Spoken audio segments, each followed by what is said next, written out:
A new human study shows that by eating between a 6 a.m. and 3 p.m. window and fasting for the rest of the day, that results in significant improvements in insulin sensitivity, blood sugar levels, reduces fat mass, and it improves inflammation. But there's a catch that you need to know about before implementing this strategy. Let's go through the background research on intermittent fasting, dive into this new paper, and then how to correctly use fasting to significantly improve our health. The paper starts by saying that in a classical Western diet, food is consumed around the clock, and this may play a causative role in the development of some chronic diseases. In contrast, our ancestors did not have the same continuous access to a food supply. It's been shown from animal models that time-restricted feeding has many beneficial effects, including a reduction in body mass, prevention of obesity, and an improvement in insulin sensitivity. But the human studies so far have been disappointing, as evidenced by this 2021 Cochrane review, showing that there was no improvements in weight loss or blood sugar levels. But we now know a lot more about intermittent fasting, and we've got a clear path forward. It's likely that we need to work with our body's own rhythms. So the circadian rhythm, or the sleep-wake cycle, it broadly affects various organs and neurohormonal weight control signals. A 2019 human study explored this idea, and it looks like early time-restricted feeding, where most of the calories are consumed in the morning, that's where we see benefits in terms of blood sugar levels. But that study was small, and it only lasted 4 days, which brings us to this new 2022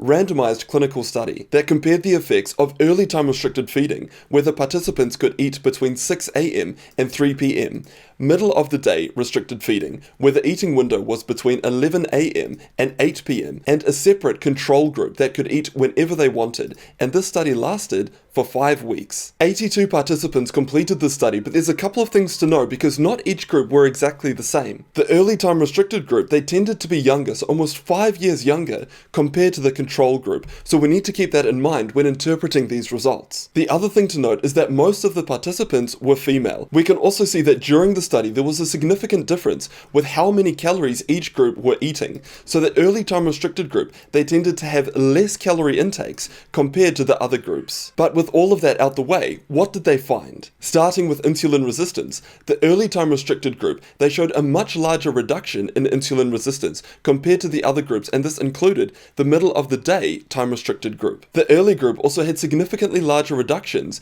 in fat mass, as well as improvements in inflammation levels and a more diverse gut bacteria. Now, one of the drawbacks for eating earlier in the day is going to bed on a slightly empty stomach. So what effect did that have on sleep quality? Surprisingly though, there was no significant difference in sleep quality among all of the 3 groups. Based on that data, the study concludes that early time restricted feeding, but not middle of the day time restricted feeding, improves insulin sensitivity, reduces blood glucose levels, reduces body fat mass, helps with inflammation levels, and increases gut bacteria. Overall, I do like this study. There are a couple of issues, specifically that the early time restricted group, they tended to be younger, and overall the participants, they were weighted towards females, so we can't extrapolate this research to males. The groups also weren't calorie matched, so the early time restricted group, they tended to eat less calories compared to the other groups, which may explain some of the improvements seen here. So what are the take-home messages? Well, it's likely that late eating is not good for the body, and the earlier that we can eat in the day likely results in greater improvements in insulin sensitivity and blood sugar levels. But before running ahead and doing early time restricted feeding, there are 2 crucial points that we need to go through. The first one is personalization. Not everyone is the same, so there are many people who don't like eating breakfast. It makes them feel sluggish, while other people have found that eating 1 meal a day, specifically in the evening, has resulted in massive improvements for their health. These YouTube comments also match my clinical experience, where some of my patients, they find that eating 1 meal a day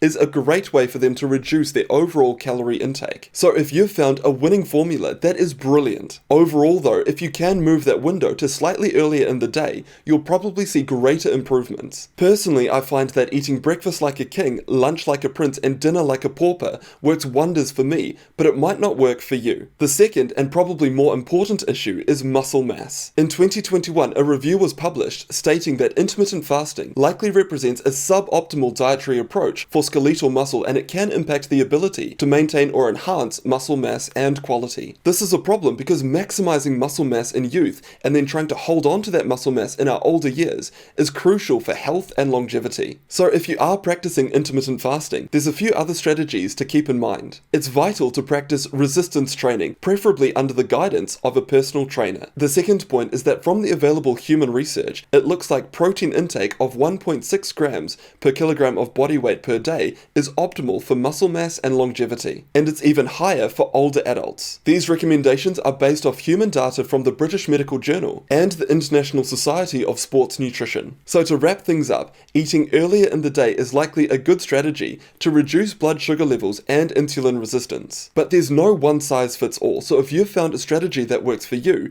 that is brilliant, but what you could consider is moving your eating window slightly earlier in the day. The next is to regularly do resistance training, and the final point is to make sure that you're reaching that 1.6 gram per kilogram of body weight per day protein intake. On that last point, if you are practicing one meal a day, what you could consider is having a protein shake earlier in the day, again to help you reach those protein targets. Just make sure that the protein powder isn't stacked with sugar, and the advantages of this are muscle building. Those benefits far outweigh any benefits we might see from autophagy or the cell clearance process. For humans to activate autophagy in any meaningful way via fasting, it's much more likely that we need to do multi-day fasts. If you'd like to learn more about the optimal protein intake for muscle building and longevity, make sure to check out this next video here.